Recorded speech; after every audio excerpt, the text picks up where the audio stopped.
In the heart of Argentina, a teenage girl named Gabriela Diana Villarroel was preparing for her final year of high school. She was bright, ambitious, and by all appearances, just like any other young woman stepping into adulthood with dreams and hope. But on a seemingly ordinary day, she vanished without a trace.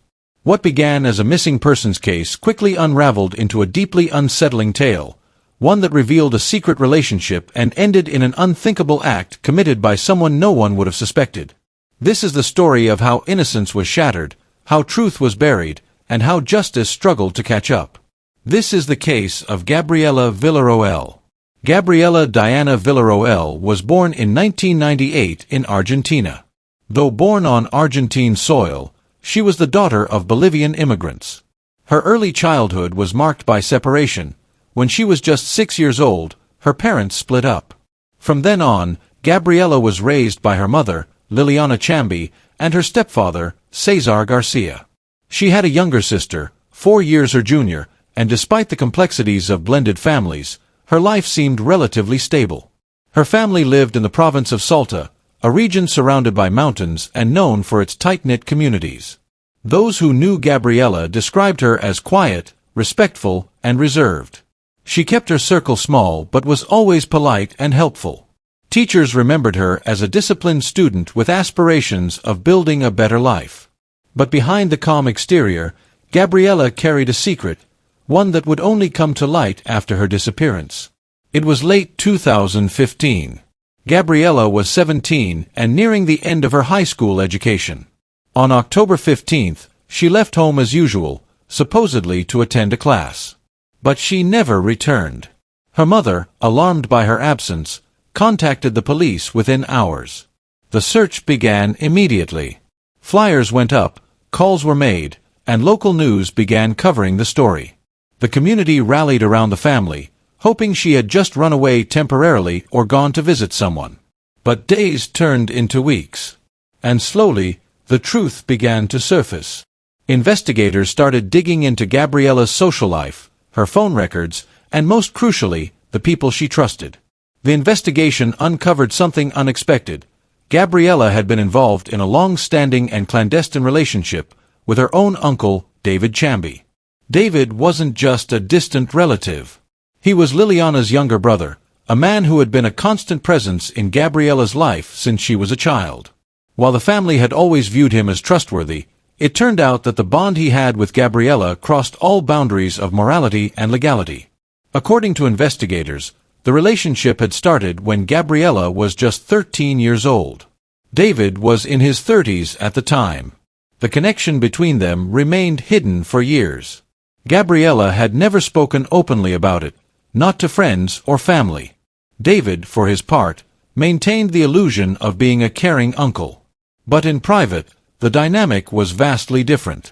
Messages and testimonies revealed that David had exerted a controlling and emotionally manipulative hold over Gabriela. He acted more like a possessive partner than a guardian. In 2015, everything began to shift. Gabriela had started dating a boy her own age. For the first time, she was forming healthy, age-appropriate connections outside of David's control. And David couldn't handle it. Messages between the two show a rising tension. David felt betrayed. Gabriela, meanwhile, wanted to end the secret and move on with her life. She no longer wanted to keep living a lie. This decision would prove to be dangerous. On October 15, 2015, the day she vanished, Gabriela had arranged to meet with David one last time. She wanted closure, perhaps even to say goodbye and assert her independence. She never came home. Under mounting pressure, David initially played the role of the concerned uncle. He joined searches and even helped distribute flyers. But his behavior soon raised suspicions. Gabriela's phone records showed that her final call was made to David. Surveillance footage placed him near her last known location. And then came the discovery that broke the case wide open. David had recently rented a room in a guest house on the outskirts of town. When police searched it, they found evidence of Gabriela's presence, personal items, strands of hair, and most chillingly, traces of blood. David was arrested shortly thereafter. In custody, David eventually confessed. He admitted that he and Gabriela had met that day. He said they argued, and that he lost control. The confrontation escalated, and in a fit of rage, he ended her life. Her body was discovered buried near a desolate area not far from the room he had rented. She had been wrapped in blankets and hidden beneath rubble. It was a cold and calculated attempt to cover up what he had done. The autopsy confirmed that Gabriela's final moments were filled with fear and pain. The betrayal ran deeper than any wound. She had been silenced by someone who had once sworn to protect her. David Chamby was charged and later convicted. He received a life sentence, though some argued that no punishment could ever truly account for the loss of Gabriela's young life. In court, Liliana, Gabriela's mother, spoke with quiet fury. She said her daughter had been stolen from her not just physically, but emotionally, long before the final crime. The case shocked Argentina. It prompted conversations about family dynamics, psychological manipulation, and how predators can hide in plain sight. Gabriela's story became a symbol of how silence can be deadly, and how important it is to listen when someone is struggling, even if they don't know how to say it aloud. Gabriela Villarroel should be alive today. She should have been able to graduate, pursue her dreams, and live freely, without secrets or fear. Instead, her story became a cautionary tale, one that forces us to look closely at the people we think we know.